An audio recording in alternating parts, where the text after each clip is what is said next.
PGയെ പോലുള്ള ഒരു മഹാമനീഷിയുടെ സ്മരണ പുതുക്കുന്ന ഈ വേളയിൽ ഇങ്ങനെ ഒരു പ്രഭാഷണത്തിന് ക്ഷണിക്കപ്പെടുക വഴി എനിക്ക് ഒരു പ്രിവിലേജ് കിട്ടിയിരിക്കുന്നു എന്നാണ് ഞാൻ വിചാരിക്കുന്നത്. കാരണം PG എന്നത് ഒരു ചെറിയ പേരല്ല, മാത്രമല്ല ഇന്ന് അതൊരു പാഠം കൂടിയാണ്.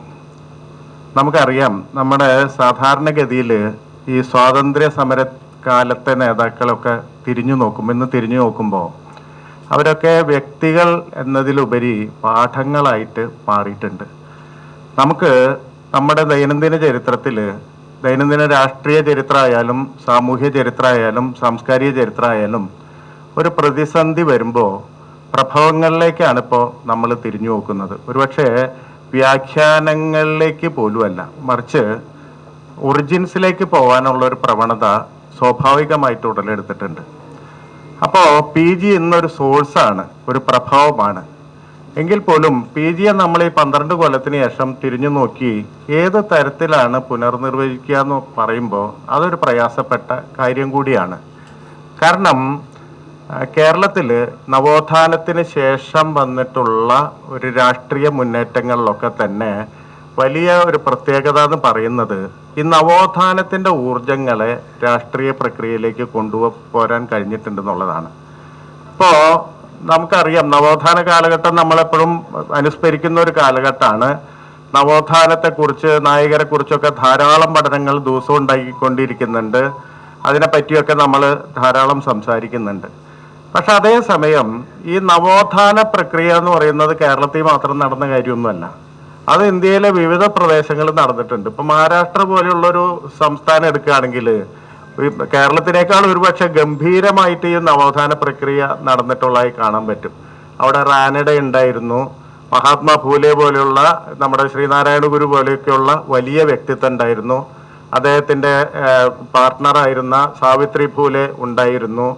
അല്ലെങ്കിൽ BR അംബേദ്കറെ പോലുള്ള ഒരാൾ 1925കളിൽ തന്നെ മഹാരാഷ്ട്രയിലെ സാമൂഹ്യ പ്രക്രിയയിൽ ഇടപെടുന്നുണ്ട്. ഇങ്ങനെ പണ്ഡിത രമാബായി പോലെയുള്ള വലിയ, ഇപ്പോഴും എന്താ പറയുക, അൺസങ് വുമൻ എന്നൊക്കെ പറയുന്ന പോലത്തെ ഒരു വലിയ സ്ത്രീ നേതാവ് അവിടുന്ന് ഉയർന്നു വന്നിട്ടുണ്ട്. നമ്മുടെ നവോത്ഥാന കാലത്ത് അത്തരം ഒരു കമ്പാരിസൺ നമുക്ക് കാണിക്കാനില്ല. പണ്ഡിത രമാബായിയെ പോലുള്ള ഒരു വ്യക്തിത്വത്തിനെ എടുത്ത് കാണിക്കാൻ നമുക്കില്ല. നമ്മൾ സാധാരണ ഈ വിവേകാനന്ദൻ ചിക്കാഗോയിൽ പോയതിനെ പറ്റി ധാരാളം പറയും. Brothers and sisters of America എന്ന് പ്രസംഗിച്ചതിനെ പറ്റിയും ഒക്കെ നമ്മൾ ചെറിയ ക്ലാസ്സിലെ പാഠപുസ്തകങ്ങളിൽ തൊട്ട് പഠിക്കും. ആ സർവമത സമ്മേളനത്തിൽ ഇന്ത്യയിൽ നിന്ന് തന്നെ പങ്കെടുത്ത ആളാണ് ഈ പണ്ഡിത രമാബായി എന്ന് പറയുന്ന സ്ത്രീ. പണ്ഡിത രമാബായി ചിത്പാവൻ കുലത്തിൽ നമ്മൾ ഈ പറയുന്ന ഈ ബ്രാഹ്മണ രാഷ്ട്രീയത്തിന്റെ ചരിത്രം പറയുമ്പോൾ വിസ്മരിക്കാൻ പറ്റാത്തൊരു കുലമാണല്ലോ ഈ ചിത്പാവൻ ബ്രാഹ്മണ കുലം എന്ന് പറയുന്നത്. അവിടെ ജനിച്ച സ്ത്രീയാണ്. അവര് ഡീക്ലാസ് ചെയ്തിട്ട് ഈ മഹാത്മാ ഫൂലെയുടെ അടുത്ത് ചെല്ലുന്നു. അവിടെ സ്ത്രീകളുടെ വിദ്യാഭ്യാസത്തിന് വേണ്ടി പ്രവർത്തിക്കുന്നു. ഈ ഹിന്ദുമതം, ഈ അംബേദ്കർക്കൊക്കെ ഹിന്ദുമതത്തിന്റെ പരിമിതി ബോധ്യപ്പെടുന്നതിന് മുമ്പ് തന്നെ അവർക്ക് ബോധ്യപ്പെട്ട് ക്രിസ്ത്യൻ മതം സ്വീകരിക്കുന്നുണ്ട്. അങ്ങനെ ക്രിസ്ത്യാനിയായിട്ട് തീർന്ന്, സിസ്റ്ററായിട്ട് തീർന്നിട്ട് അവിടെ ചെല്ലുമ്പം അവിടെയും ഈ പറയുന്ന തരത്തിലുള്ള ജാതിയുടെ പോലെ അല്ലെങ്കിലും മറ്റ് ഹൈറാർക്കി അവിടെ ഉണ്ടെന്ന് മനസ്സിലാക്കി അവിടെ കലഹിക്കുന്നു. അങ്ങനെ ഒരു സ്ത്രീയാണ് പണ്ഡിത രമാബായി. അവരും ചിക്കാഗോയിലെ ഈ സർവമത സമ്മേളനത്തിൽ പ്രസംഗിക്കുന്നുണ്ട്. വിവേകാനന്ദൻ പങ്കെടുത്ത അതേ സമ്മേളനത്തിൽ തന്നെ വിവേകാനന്ദൻ അവിടെ സർവ സാഹോദര്യത്തെ പറ്റിയാണ് പറഞ്ഞത്. എന്ന് പറഞ്ഞാൽ ഹിന്ദുമതത്തിന്റെ അടിസ്ഥാന തത്വം എന്ന് പറയുന്നത് ഈ ലോക സമസ്തോ സുഖിനോ ഭവന്തു പോലെയുള്ള വാക്യങ്ങളാണെന്നും അങ്ങനെ ഒരു സർവ സാഹോദര്യത്തിനായി വാദിക്കുന്ന ഒരു മതമാണ് തൻ്റേതെന്നുമാണ് വിവേകാനന്ദൻ പറഞ്ഞത്. പണ്ഡിത രമാബായി നേരെ എതിരാണ് പറഞ്ഞത്. എന്നെ പോലെയുള്ള ഒരു സ്ത്രീക്ക് ജീവിക്കാൻ പറ്റാത്ത വിധത്തിലുള്ള അന്തരീക്ഷം ഒരുക്കുന്ന ഒരു മതമാണെന്നാണ് അതേ സമ്മേളനത്തിൽ പ്രസംഗിച്ചത്. അപ്പൊ അത്തരം ആൾക്കാരൊക്കെ മഹാരാഷ്ട്രയിൽ ഉണ്ടായിരുന്നു. പക്ഷേ മഹാരാഷ്ട്രയുടെ ചരിത്രവും കേരളത്തിന്റെ ചരിത്രവും നോക്കുമ്പോൾ ഈ 1947 ആഗസ്റ്റ് 15 ശേഷം ഈ ജനാധിപത്യ ഭരണകൂടങ്ങൾ ഉടലെടുത്തതിന് ശേഷം മഹാരാഷ്ട്രയിൽ ഈ മൂല്യങ്ങളൊക്കെ തന്നെ അസ്തമിക്കുകയുണ്ടായത്. എന്ന് പറഞ്ഞാൽ പുതിയ രാഷ്ട്രീയ പരിസരത്തിലേക്ക് ഈ നവോത്ഥാന മൂല്യങ്ങളെ കയറ്റിക്കൊണ്ടുവരാൻ അവർക്ക് സാധിച്ചിട്ടില്ല. അതേസമയം കേരളത്തിൽ നടന്നിട്ടുള്ള സൂക്ഷ്മമായിട്ടുള്ള ഒരു പ്രവർത്തനം എന്ന് പറഞ്ഞാൽ നവോത്ഥാന മൂല്യങ്ങളെ ഒരു പരിധി വരെയെങ്കിലും രാഷ്ട്രീയ മൂല്യങ്ങളാക്കി മാറ്റാൻ നമ്മുടെ ഈ പറയുന്ന ഈ ഗവൺമെന്റുകൾ രൂപീകരിക്കുന്ന ജനാധിപത്യ ഗവൺമെന്റുകൾ രൂപീകരിക്കുന്ന ആ പ്രോസസ്സിൽ, ആ ആദ്യകാല പ്രോസസ്സിൽ അത് നടത്താൻ സാധിച്ചു എന്നുള്ളതാണ്. അങ്ങനെ നോക്കുമ്പോൾ ഇതിന്റെ വാഹകരായിട്ട് ചിലർ പ്രവർത്തിച്ചിട്ടുണ്ട്. എന്ന് പറഞ്ഞാൽ ഈ നവോത്ഥാന മൂല്യങ്ങളിൽ തൊട്ട് നിന്ന് ഈ രാഷ്ട്രീയ മൂല്യങ്ങളിലും തൊട്ട് നിന്ന ചിലരുടെ പ്രവർത്തനങ്ങൾ അതിൽ വലിയ പങ്കുവച്ചിട്ടുണ്ട്. പി ജിയുടെ ഏറ്റവും വലിയ പങ്കെന്ന് പറഞ്ഞാൽ അതാണ്. അപ്പൊ പി ജിയെ പറ്റി സാധാരണ പറയുമ്പോൾ ആഗമാനന്ദ സ്വാമികളുടെ അടുത്ത് നിന്ന് ഈ ഇടതുപക്ഷ പ്രവർത്തനത്തിലേക്ക് എത്തിയത് വലിയ ചേഞ്ച് ആയിട്ടാണ് ആളുകൾ സംസാരിക്കുക. പക്ഷെ യഥാർത്ഥത്തിൽ അത് സ്വാഭാവികമായിട്ട് ചേഞ്ചാണ്. ആഗമാനന്ദ സ്വാമികൾ എന്ന് പറഞ്ഞാല് ഈ എന്തെങ്കിലും ഈ ഹിന്ദു സന്യാസ പാരമ്പര്യത്തിൽ പെടുന്ന ആളൊന്നുമല്ല. ഈ ശ്രീനാരായണ ഗുരു തന്നെ വിമത സന്യാസിയാണ്. ശരിക്കും പറഞ്ഞാൽ റബലാണ്. ശ്രീനാരായണ ഗുരു തന്നെ ചോദിച്ചപ്പറഞ്ഞ് എനിക്ക് ഇംഗ്ലീഷുകാരാണ് സന്യാസം തന്നതെന്നാണ്. ഇംഗ്ലീഷുകാർ സന്യാസം തന്നു എന്ന് പറയുന്നതിന്റെ ഒരർത്ഥം ജാതിയിൽ താണത് കൊണ്ട് തനിക്ക് സന്യാസം കിട്ടില്ല എന്നുള്ളത് മാത്രമല്ല, ആ സന്യാസത്തിന് നിയമപരമായിട്ട് ഉറപ്പ് കൊടുക്കുന്നുണ്ട്. ഉദാഹരണമായിട്ട് അന്ന് കോടതിയിൽ ഹാജരാവണ്ടെന്ന് പറയുന്നുണ്ട്. ശ്രീനാരായണ ഗുരുവിനോട് പറയുന്നുണ്ട്, നിങ്ങൾ ഒരു സന്യാസി ആയതുകൊണ്ട് ഈ കോടതിയിൽ ഇടയ്ക്കിടയ്ക്ക് സാധാരണ മനുഷ്യരെ പോലെ വരേണ്ട ആവശ്യമില്ല എന്നൊക്കെ പറയുന്ന തരത്തിലുള്ള സന്യാസത്തിന് നിയമപരമായ സാധുത അവര് നൽകുന്നുണ്ട്. ആ സാധുത ഇല്ലെങ്കിൽ ഒരുപക്ഷെ ശ്രീനാരായണ ഗുരുവിനെ സന്യാസിയായി അന്നത്തെ ഒരു ഹിന്ദുമത ശൃംഖല അംഗീകരിക്കുമായിരുന്നു, അല്ലെങ്കിൽ പിൽക്കാല ഹിന്ദുമത ശൃംഖല അംഗീകരിക്കുമായിരുന്നു എന്നുള്ള കാര്യത്തിൽ വലിയ സംശയമുണ്ട്. അപ്പൊ ആ പരമ്പരയിൽ പെടുന്ന ഒരാളാണ് ആഗമാനന്ദ സ്വാമികൾ എന്ന് പറയുന്നത്, അല്ലാതെ ഒരു സാമ്പ്രദായിക സന്യാസ രീതിയിൽ വന്നിട്ടുള്ള ആളല്ല. അപ്പൊ അതുകൊണ്ട് അവിടെ നിന്ന് പി ജി ഇവിടെ എത്തി എന്ന് പറഞ്ഞു കഴിഞ്ഞാൽ അത് സ്വാഭാവികമായ വളർച്ചയാണ്. പാലം പടിയലായിരുന്നു അത്. ഈ നവോത്ഥാന മൂല്യങ്ങളിൽ നിന്ന് അതിനെ രാഷ്ട്രീയ മൂല്യങ്ങളായിട്ട് പരിവർത്തിപ്പിക്കുക എന്ന് പറയുന്ന ഒരു വലിയ പാലം പണിയിലെ ഒരു വലിയ റോള് വഹിച്ച ആളാണ് പി ജി. ഇന്ന് 12 കൊല്ലം കഴിഞ്ഞിട്ട് ഈ പി ജിയുടെ വിയോഗശേഷം ഈ 12 കൊല്ലം കഴിഞ്ഞ് തിരിഞ്ഞു നോക്കുമ്പോൾ അത് വലിയ കാര്യമായിട്ട് നമുക്ക് ബോധ്യപ്പെടുന്നുണ്ട്. പ്രത്യേകിച്ച് ഇന്നത്തെ ഒരു രാഷ്ട്രീയ സ്ഥിതിയിൽ അത് വലിയ പ്രധാനപ്പെട്ട കാര്യമായിട്ട് നോക്കണം. അപ്പൊ അങ്ങനെ വരുമ്പോൾ പി ജി എങ്ങനെയാണ് ഒറ്റ വാക്കിലോ അല്ലെങ്കിൽ ഒറ്റ വാചകത്തിലോ അടയാളപ്പെടുത്താന്ന് ചോദിച്ചു കഴിഞ്ഞാൽ ഇടതുപക്ഷത്തിന്റെ മനസാക്ഷിയായിരുന്നു, നൈതിക മനസാക്ഷിയായിരുന്നു പി ജി എന്ന് ഒറ്റ വാചകത്തിൽ നമുക്ക് പറയാം. ആ വാചകം വലിയ മുഴക്കമുള്ള വാചകമാണ്, ഇടതുപക്ഷത്തിന്റെ നൈതിക മനസാക്ഷി എന്ന് പറയുന്നത്. കാരണം ഈ കേരളത്തിലായാലും ഇന്ത്യയിലായാലും മാർക്സിസം പോലെയുള്ള ഒരു ഇടതുപക്ഷ പ്രസ്ഥാനം പ്രവർത്തിക്കുന്നത് ഒരു പക്ഷേ യൂറോപ്പിലോ അല്ലെങ്കിൽ മറ്റിടത്തോ പ്രവർത്തിച്ച പോലെ ആയിരിക്കണം എന്നില്ല. എന്ന് പറഞ്ഞാൽ ചില തത്വങ്ങളുടെ അടിസ്ഥാനത്തിലോ ചില സംഘടനാ തത്വങ്ങളോ അല്ലെങ്കിൽ അതിൻ്റെ ഐഡിയോളജിക്കലായിട്ടുള്ള എലമെന്റ്സോ അതിൻ്റെ വ്യാഖ്യാനോ പ്രകാരം ആവണമെന്നില്ല. മറിച്ച് അത് പ്രവർത്തിച്ചത്, അതിൻ്റെ ഏർലി പീരീഡിൽ പ്രവർത്തിച്ചതെന്ന് പറഞ്ഞാൽ നൈതിക മൂല്യങ്ങളെ ഉള്ളിൽ ആവാഹിച്ചിട്ടാണ്.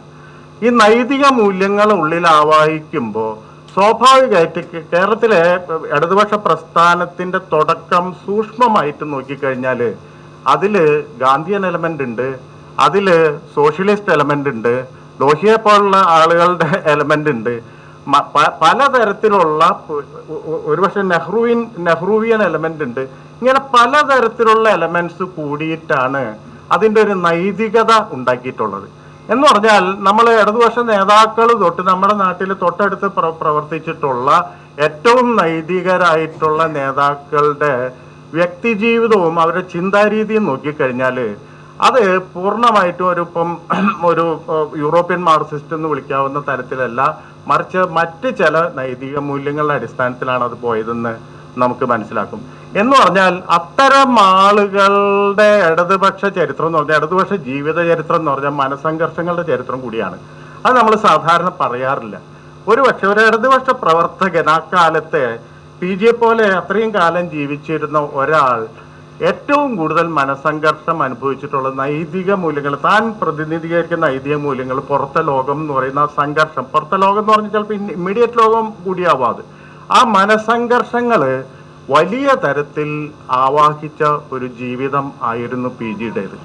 അതും വളരെ പ്രധാനപ്പെട്ട കാര്യമായിട്ട് ഞാൻ വിചാരിക്കുന്നു. എന്ന് പറഞ്ഞാൽ ഈ ഇടതുപക്ഷത്തിന്റെ നൈതിക മനസാക്ഷി എന്ന് പറയുന്നത് വളരെ പ്രധാനപ്പെട്ട ഘടകമാണ്. ഇന്നലെയും അതെ, ഇന്നും അതെ, നാളെയും അതെ എന്നാണ് ഞാൻ വിചാരിക്കുന്നത്. ഇവിടെ രാജേഷ് അതിന്റെ മറ്റൊരു തരത്തിലുള്ള ഒരു കാര്യമാണ് പറഞ്ഞത്. ഇപ്പം ഈ പറയുന്ന നമ്മൾ BPL എന്നൊക്കെ പറയുമ്പോൾ എന്തുകൊണ്ട് എന്ന് പറയുന്ന ക്വസ്റ്റ്യൻ അതിന്റെ ആഴത്തിൽ നോക്കുമ്പോൾ ഇതാണ്, നൈതിക മൂല്യങ്ങളാണ് രാഷ്ട്രീയത്തെ പിടിച്ചു വയ്ക്കുക. മറ്റത് ടെക്നിക്കൽ രാഷ്ട്രീയമാണ്. എന്ന് പറഞ്ഞാൽ 5 വർഷത്തെ തെരഞ്ഞെടുപ്പ് എന്ന് പറഞ്ഞാൽ വളരെ ടെക്നിക്കലായിട്ടുള്ള സാങ്കേതികമായിട്ടുള്ള ജനാധിപത്യം മാത്രമാണ്. ജനാധിപത്യം യഥാർത്ഥത്തിൽ അംബേദ്കർ പറഞ്ഞ പോലെ ഭരണഘടന അവതരിപ്പിച്ചിട്ടുള്ള പ്രസംഗത്തിൽ അംബേദ്കർ പറയുന്നുണ്ട്, ഈ രാഷ്ട്രീയമല്ല, തെരഞ്ഞെടുപ്പ് രാഷ്ട്രീയമേ അല്ല ജനാധിപത്യം എന്ന് പറയുന്നത്. അതാണ് ഒരു തരത്തിൽ അതാണ്. അത് ഏറ്റവും അവസാനത്തെ എഫക്റ്റ് മാത്രമാണ്. ഏറ്റവും ആദ്യത്തെ എഫക്റ്റ് എന്ന് പറഞ്ഞാൽ അതൊരു സമൂഹത്തെ, ഇന്ത്യൻ സമൂഹത്തെ ഓർഗനൈസ് ചെയ്യുന്ന പ്രോസസ്സാണ് ജനാധിപത്യം എന്ന് പറഞ്ഞാൽ. അത് ഇന്നലത്തെ ഇന്ത്യൻ സമൂഹത്തിന് നമുക്ക് എടുത്തു വയ്ക്കാൻ പറ്റില്ല. ഇപ്പോൾ ജാതിബദ്ധമായിട്ടുള്ള ഒരു ഹിന്ദു ജാതി വ്യവസ്ഥയെ നമുക്ക് ഇങ്ങോട്ട് എടുത്തു വയ്ക്കാൻ പറ്റില്ല. പുതിയൊരു സമൂഹ നിർമ്മിതി വേണം. പുതിയൊരു സമൂഹ നിർമ്മിതി നടത്തുമ്പോൾ ഞാനും നിങ്ങളും തമ്മിലുള്ള ബന്ധം എന്താണെന്ന് കൃത്യമായിട്ട് നിർവചിക്കണം. ഞാനും നിങ്ങളും തമ്മിലുള്ള ബന്ധം തുല്യതയിൽ അധിഷ്ഠിതമാവണമെങ്കിൽ ഒരു ഓർഗനൈസേഷൻ സൊസൈറ്റിക്കുള്ളിൽ നടക്കണം. സാമൂഹ്യ ജനാധിപത്യം എന്ന് പറയുന്ന ആശയം എന്ന് പറയുന്നത് വളരെ പ്രധാനപ്പെട്ടതാണ്. രാഷ്ട്രീയ ജനാധിപത്യം പോലെ തന്നെയെന്ന് വെരി ഫസ്റ്റ് ഊന്നി പറയുന്നുണ്ട്. അപ്പൊ ഈ സാമൂഹ്യ ജനാധിപത്യം നിലനിൽക്കുന്നിടത്തോളം കാലം നമുക്ക് ഒരു ഫാസിസത്തെയും പേടിക്കാനില്ല. കാരണം അത് സുദൃഢമായിട്ടുള്ള ഒരു സമൂഹമാണ്. ആ സുദൃഢമായിട്ടുള്ള സമൂഹത്തിന്റെ ഉള്ളിൽ നിരവധി തരത്തിലുള്ള ഡെമോക്രാറ്റിക് പ്രോസസ്സുകൾ നടന്നുകൊണ്ടിരിക്കും. ഈ പ്രോസസ്സുകൾ ഓരോ റൗണ്ട് പൂർത്തിയാക്കുന്നതിനനുസരിച്ചിട്ട് ജനജീവിതവും സമൂഹ ജീവിതവും കുറെ കൂടി ആധുനികവും നൈതികവുമായി മാറിക്കൊണ്ടിരിക്കും. അത്തരം ഒരു സൊസൈറ്റിയുടെ നിർമ്മാണമാണ് യഥാർത്ഥത്തിൽ ഒരു ജനാധിപത്യത്തെ പരിപോഷിപ്പിക്കുക. ജനാധിപത്യം എന്ന് പറയുന്നത് ഒരിടത്തേക്കും നമ്മളെ കൊണ്ടുപോകുന്ന ഒരു കാര്യമല്ല. നമുക്കറിയാലോ, ഹിറ്റ്ലർ ഓട് പൊളിച്ചു വന്നതല്ല, ഹിറ്റ്ലർ തെരഞ്ഞെടുപ്പിൽ കൂടെ ജയിച്ചു വന്നതാണ്. മുസോളിനി ഓട് പൊളിച്ചു വന്നതല്ല, മുസോളിനി തെരഞ്ഞെടുപ്പിൽ വോട്ട് വാങ്ങി ജയിച്ചു വന്നതാണ്. ഇവരൊന്നും പോയത് ജനാധിപത്യത്തിൽ കൂടിയല്ല, ഇവർ പോയത് യുദ്ധം വഴിയാണ്. സെക്കൻഡ് വേൾഡ് വാർ ഇല്ലെങ്കിൽ എന്തായിരുന്നു എന്ന് ചോദിച്ചാൽ നമുക്ക് ഉത്തരമില്ല. നമുക്ക് ചാൻസസിലേക്ക് പോകണ്ട, അതിന് ഉത്തരമില്ല. എന്ന് പറഞ്ഞാൽ ജനാധിപത്യം ഇറ്റ്സെൽഫ് അത് നല്ലതോ ചീത്തയോ അല്ല. അതിനെ നല്ലതാക്കേണ്ട ഉത്തരവാദിത്വം എന്ന് പറഞ്ഞാൽ അതിൻ്റെ ഉള്ളിലെ നൈതിക മൂല്യങ്ങളെ നിരവധി രീതിയിൽ പ്രവർത്തിപ്പിക്കുക എന്നുള്ളതാണ്.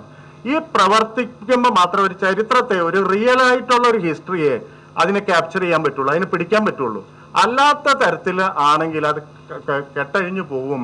അതിന് യഥാർത്ഥ ചരിത്രത്തെ പിടിച്ചു വെക്കാനുള്ള കെൽപ്പ് ഇല്ലാതാവും. ഇത് പറഞ്ഞ അംബേദ്കറെ തന്നെ ഉദാഹരണമായിട്ട് എടുത്തു കഴിഞ്ഞാൽ, അംബേദ്കർ ഭരണഘടനയൊക്കെ എഴുതി പ്രസിദ്ധനായി, ലോകം മുഴുവൻ അംബേദ്കറെ വാഴ്ത്തി. അംബേദ്കറുടെ ആ ഭരണഘടനയാണ് അതുവരെ ഉണ്ടായിട്ടുള്ള ഭരണഘടനയിൽ ഏറ്റവും മികച്ചതെന്ന് ലോകം മുഴുവൻ പറഞ്ഞുകൊണ്ടിരിക്കുകയാണ്. അത് കഴിഞ്ഞ ആദ്യത്തെ ഇലക്ഷനിൽ 51-52 ഇലക്ഷനിൽ ക്ലീൻ ആയിട്ട് തോറ്റു അംബേദ്കർ അല്ലേ? ഇതൊക്കെ ഉണ്ടാക്കിയ ഇതിന്റെ ശില്പി ആദ്യത്തെ ഇലക്ഷനിൽ ദാദറിൽ തോറ്റു. ജയിച്ച ആളെ പേര് ആർക്കെങ്കിലും ഓർമ്മയുണ്ട്? നാരായൺ ഗജ്റോൾക്കർ എന്നാണ്. ഞാനിത് പറയാൻ വേണ്ടി പഠിച്ചു വെച്ചതാ, അല്ലാതെ ഞാൻ ഓർമ്മ വെച്ചതല്ല. ഈ നാരായൺ ഗജ്റോൾക്കർ ആർക്കും ഓർമ്മയില്ല. ആദ്യത്തെ ഇലക്ഷനിൽ അംബേദ്കറെ തോൽപ്പിച്ച ആളാണ്. സി കേശവൻ ജീവിത സമരത്തിൽ ഒരു വലിയ സന്ദർഭം വിവരിക്കുന്നുണ്ട്. 1922 കുമാരനാശാൻ കൊല്ലത്തുനിന്ന് ഇലക്ഷന് നിന്നു. കുമാരനാശാൻ കൊല്ലത്ത് ഈ നോമിനേറ്റ് ചെയ്യുന്ന സമ്പ്രദായമൊക്കെ മാറ്റി നിർത്തിയിട്ട് ആദ്യത്തെ ഒരു ഇലക്ഷൻ പ്രോസസ്സ് നടക്കുകയാണ്. കുമാരനാശാന്റെ എല്ലാ പ്രധാനപ്പെട്ട കൃതികളും എഴുതിയിട്ടുണ്ട് ആ സമയത്ത്. കരുണയൊക്കെ ഒഴിച്ച് അവസാനത്തെ കൃതി ഒഴിച്ച് ബാക്കി എല്ലാം എഴുതിയിട്ടുണ്ട്. എന്ന് പറഞ്ഞാൽ കുമാരനാശാൻ അദ്ദേഹത്തിന്റെ പ്രസിദ്ധിയുടെ പരകോടിയിൽ നിൽക്കുന്ന കാലത്താണ് ഇലക്ഷൻ നിൽക്കുന്നത്. തോറ്റ് തരിപ്പണായി.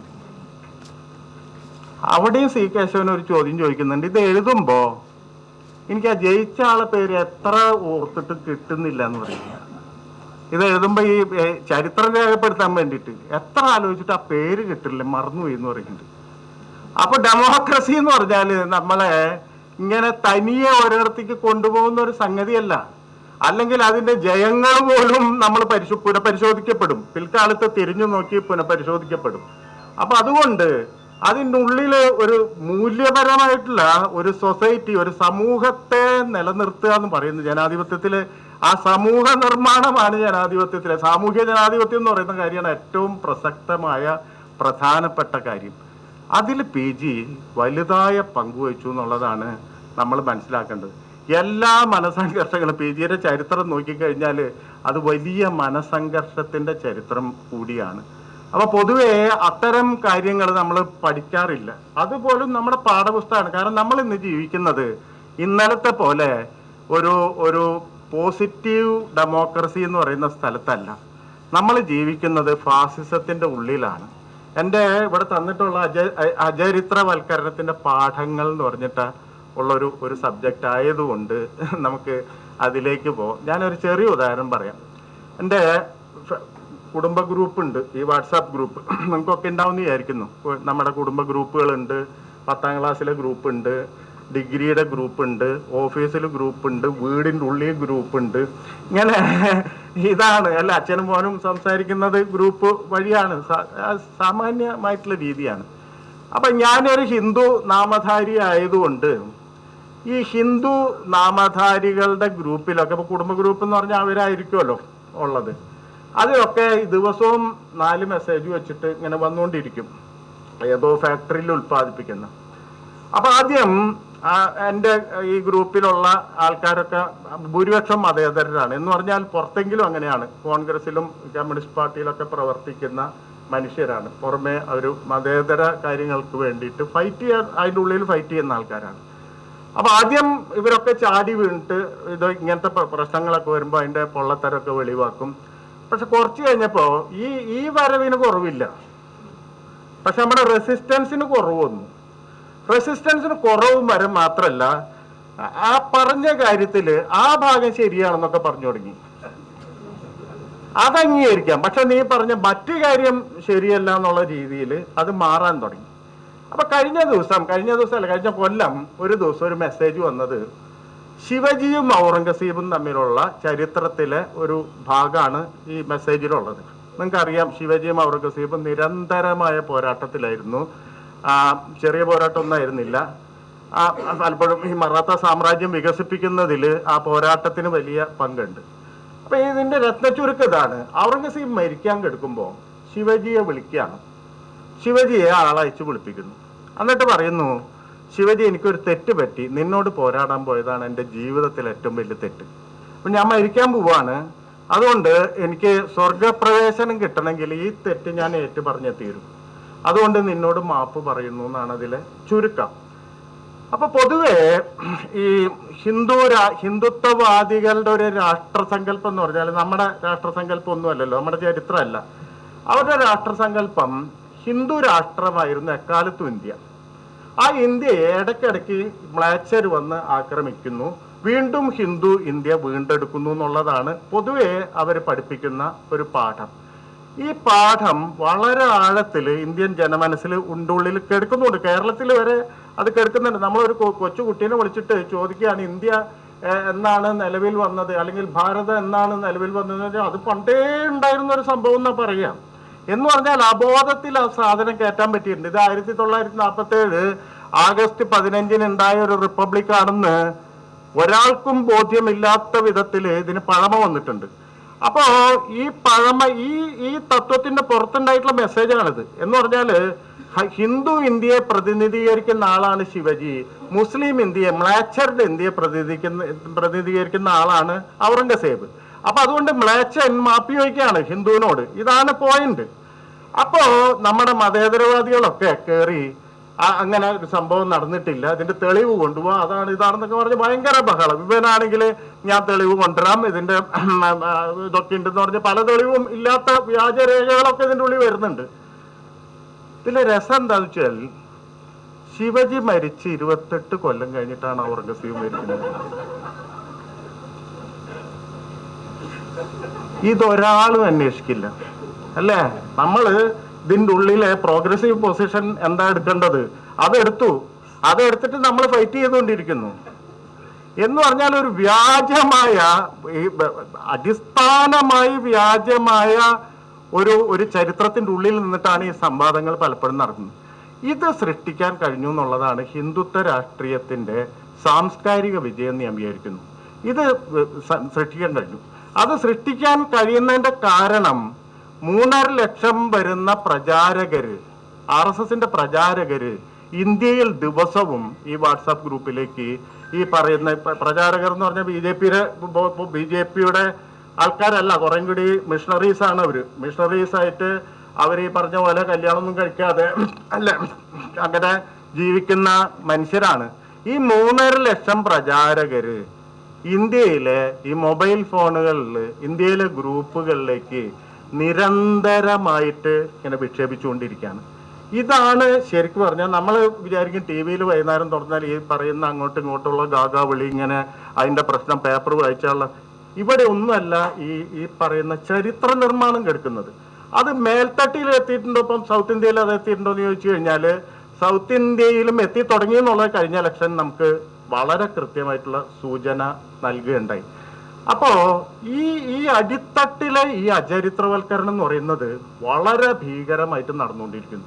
ഈ അചരിത്രവൽക്കരണത്തിന്റെ ഇരകളായിട്ട് സകല മനുഷ്യരും മാറുന്നു എന്നുള്ളതിന്റെ ഉദാഹരണമായിട്ടാണ് ഞാൻ ഇത് പറഞ്ഞത്. നമ്മൾ ഈ പറയുന്ന അടിസ്ഥാനപരമായിട്ടുള്ള ചരിത്രം എന്ന് പറയുന്നത് വിസ്മരിക്കപ്പെടുകയും പ്രത്യേകിച്ച് സ്വാതന്ത്ര്യത്തിന്റെ ചരിത്രം മുഴുവൻ അട്ടിമറിക്കുകയും ചെയ്യുന്നു. പകരം നമ്മൾ ഇവരുണ്ടാക്കുന്ന ഈ അചരിത്രത്തിന്റെ ഉള്ളിൽ പ്രോഗ്രസീവ് ആയിട്ടുള്ള ഒരു സ്ഥാനം സൃഷ്ടിക്കാൻ ശ്രമിക്കുകയും ചെയ്യുന്ന അത്തരം ഒരു വലിയ തരത്തിലുള്ള ഒരു ലോകമാണ് യഥാർത്ഥത്തിൽ ഈ ഹിന്ദുത്വ ഇന്ത്യ നിർമ്മിച്ചിട്ടുള്ളത്. ഈ ലോകം സവർക്കർ നിർമ്മിച്ച ലോകമാണ്. വെരി ഫസ്റ്റ് അത് അങ്ങനെ നിർമ്മിച്ചതാണ്. നിങ്ങൾക്കറിയാം 1923 പുറത്തിറങ്ങിയ ഹിന്ദുത്വ, പിന്നെ അത് essentials of Hindutva, who is A Hindu എന്നൊക്കെയുള്ള പല പേര് പുറത്തിറങ്ങുണ്ടായി. ഈ 55 പേജുള്ള പുസ്തകത്തിന്റെ ഉള്ളിൽ നിന്നാണ് ആദ്യമായിട്ട് ഇന്ത്യയിൽ ഇങ്ങനെ വലിയ തരത്തിലുള്ള ഒരു അചരിത്രവൽക്കരണം നടക്കുന്നത്. ഇത് ഇറങ്ങുന്നത് 23-ലാണ്. 23-ല് സവർക്കർ ജയിലിലാണ്. സവർക്കർ പുറത്തു വരുന്ന 24-ലാണ്. അതായത് 50 വർഷം തടവ് ശിക്ഷയ്ക്ക് വിധിക്കപ്പെട്ടാണ് സവർക്കർ ജയിലിൽ പോകുന്നത്. 14 വർഷം കഴിഞ്ഞപ്പോൾ പുറത്തിറങ്ങി. നിങ്ങൾക്ക് ആ ചരിത്രമൊക്കെ അറിയാം. ബ്രിട്ടീഷുകാർക്ക് കൊടുക്കുന്ന മാപ്പപേക്ഷകൾ അതിൻ്റെയൊക്കെ അടിസ്ഥാനത്തിൽ പുറത്തിറങ്ങി. ഇപ്പോൾ RSSകാർ പറയുന്നത് അത് മുഴുവൻ തന്ത്രപരമായിട്ടുള്ള ഒരടവായിരുന്നു, സ്ട്രാറ്റജി ആയിരുന്നു എന്നാണ്. ഈ സ്ട്രാറ്റജി എന്ന് പറഞ്ഞാൽ നമുക്ക് ബ്രിട്ടീഷ് വിരുദ്ധത നിലനിർത്തുന്നു, ഒരു സന്ദർഭത്തിൽ അവരെ നിന്ന് രക്ഷപ്പെടാൻ വേണ്ടിയിട്ട് അവർക്ക് അനുകൂലമാണെന്ന് കാണിക്കുന്നു എന്നുള്ളതാണ് എൻ്റെയും നിങ്ങളെ സ്ട്രാറ്റജി എന്ന് പറഞ്ഞാൽ നമ്മൾ മനസ്സിലാക്കേണ്ടത്. ഇത് ഈ പുസ്തകം എഴുതിയ പിന്നെ സവർക്കർ ഒരിക്കലും ബ്രിട്ടീഷുകാർക്കെതിരെ നിന്നിട്ടില്ല. മാത്രമല്ല ബ്രിട്ടീഷുകാരുടെ കൂടെ ചേർന്നിട്ട് നിരന്തരം സ്വാതന്ത്ര്യ സമര പ്രസ്ഥാനങ്ങളെ മുഴുവൻ പിളർത്തിയിരുന്ന ആളാണ്. കാരണം ഈ ഹിന്ദുത്വം ഇറങ്ങുന്നത് ഈ പറഞ്ഞ ജാലിയൻവാലാബാഗൊക്കെ പോലെ 1919 വലിയ തരത്തിൽ സ്വാതന്ത്ര്യ സമരം ആളിക്കത്തുന്നു. ഗാന്ധി സജീവമായിട്ട് രംഗത്ത് വരുന്നു. ഗാന്ധിയുടെ രംഗപ്രവേശം ഉണ്ടാവുന്നു. ആദ്യമായി മുസ്ലിങ്ങളും ഹിന്ദുക്കളും ഒന്നിച്ചു ചേർന്ന് ഖിലാഫത്ത് പോലുള്ള മൂവ്മെന്റ് ഉണ്ടാവുന്നു. ഇങ്ങനെ ബ്രിട്ടീഷുകാർക്കെതിരെ വലിയൊരു മൊമെന്റ് ഉണ്ടാവുന്ന സമയത്താണ് ഹിന്ദുത്വം ഇറക്കുന്നത്. അപ്പൊ ഹിന്ദുത്വം എന്ന് പറയുന്നത് ഇന്ത്യൻ ഫാസിസത്തിന്റെ അടിസ്ഥാന പുസ്തകം മാത്രമല്ല, ബ്രിട്ടീഷുകാരുടെ ടൂളുമായിരുന്നു.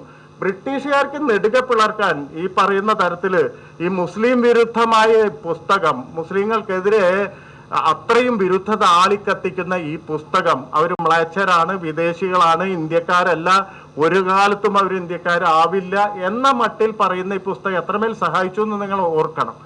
അപ്പൊ ഈ പുസ്തകത്തിലാണ് ആദ്യമായിട്ട് ഈ ഹിന്ദു ഇന്ത്യ എന്ന് പറയുന്ന ഒരു ആശയത്തിന്റെ ഭൂമിശാസ്ത്രവും പൗരത്വ സങ്കല്പവും വരുന്നത്.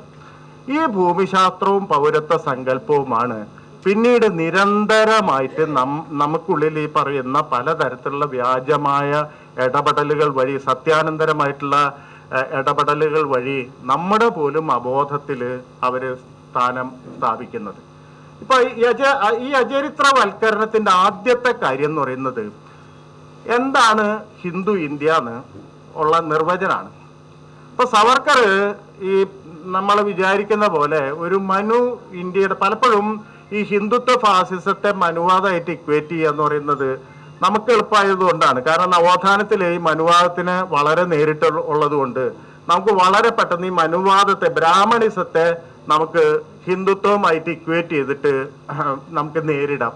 നമ്മുടെ ഒരു വലിയ പ്രശ്നം അതാണ്. എതിരാളി അവിടെ തന്നെ നിൽക്കുന്നു, നമ്മൾ വളർന്നുകൊണ്ടിരിക്കുന്നു എന്നാണ് നമ്മുടെ വിചാരം. എതിരാളി ഒരു സ്ഥലത്ത് തന്നെ നിൽക്കുകയുള്ളൂ, അവർക്ക് അവരുടെ എവല്യൂഷൻ ഉണ്ടാകുന്നില്ല, നമ്മൾ മാത്രം ഇങ്ങനെ പുരോഗതി പ്രാപിച്ചുകൊണ്ടിരിക്കുന്നു എന്നുള്ള ഒരു സംഗതിയാണ് പലപ്പോഴും മനുവാദത്തിൽ ഇവരെ തളച്ചിടുമ്പോൾ നടക്കുന്നത്.